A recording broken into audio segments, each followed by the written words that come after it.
Tout au long de ma vie, la musique a joué un rôle particulier. Parfois encourageante, parfois mélancolique, parfois dansante, elle me rappelle des moments de vie. Elle me plonge dans des souvenirs qui font souvent chaud au cœur. N'hésitez pas à me dire en commentaire si c'est pareil pour vous.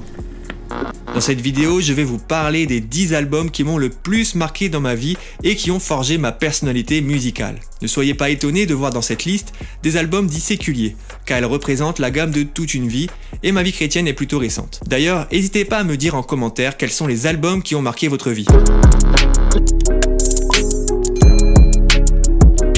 Stevie Wonder est un génie créatif qui n'avait pas peur d'expérimenter, et il a révolutionné la musique pop durant ses belles années. Je ne me lasse pas d'écouter Songs in a Key of Life, qui est clairement son meilleur album. Stromae, de par son phrasé et sa musicalité, a réussi à m'embarquer dans son univers dès ses premiers morceaux. J'ai grave accroché à ses capsules vidéo, puis à sa mixtape La Mixture Electro. Son premier album Cheese m'a clairement mis une claque à l'époque, avec cette manière de transcender les genres de manière nonchalante. Le jazz est un style un peu particulier et je n'ai jamais vraiment accroché. Mais quand j'ai entendu pour la première fois Jamie Cullum, j'ai craqué. Il a cette manière unique de chanter, à la fois pop, à la fois jazz, et son album 20 Something m'a marqué comme jamais. Je n'ai jamais été allergique à l'usage de la technologie dans la musique, et c'est sûrement dû à mon kiff pour la Talbox et à celui qui la maîtrise à merveille, Roger Troutman du groupe Zapp. Tout le monde connaît sa voix, California Love, mais peu connaissent sa musique funky à souhait. Le best-of de Zapp & Roger est un incontournable.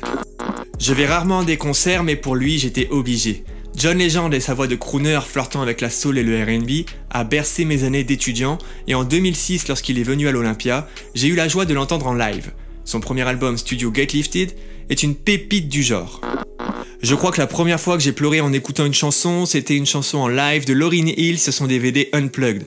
Cet artiste m'a tellement marqué par son timbre de voix, son énergie et sa manière d'interpréter si intense. Son album The Miseducation of Lauryn Hill est un classique.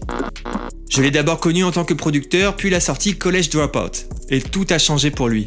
Kanye West est un génie créatif dans la musique et personne ne peut le nier. Son deuxième album, Late Registration, restera pour moi son meilleur album avec une atmosphère très soul via l'utilisation de samples, mais aussi une manière très pop de faire du rap.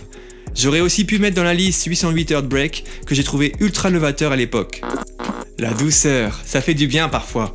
Corinne Bailey fait partie des chanteuses à la voix smooth qui nous emmènent en balade le temps d'une chanson. J'aime ce style New Soul en toute simplicité qui donne envie de faire du vélo à la campagne. Son premier album éponyme est très rafraîchissant. J'ai commencé à écouter Pierrot Batterie alors que je n'étais pas encore chrétien. Et il faut le dire, sa musique, grâce à Dieu, a semé des graines dans mon cœur. J'apprécie particulièrement la compilation Gospel Act 2 qu'il a entièrement produit.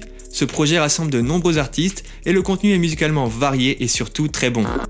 Si je devais apporter un seul album avec moi sur une île déserte, je pense que ce serait celui-ci, Pour qui tu es de Dan Litten. Le morceau Sers-toi de moi a clairement déclenché une volonté de me donner à Christ en 2010 et ce projet continue de m'accompagner dans ma marche chrétienne. Même si le rap est un genre de musique que j'affecte particulièrement, je n'écoute pas que ça et heureusement.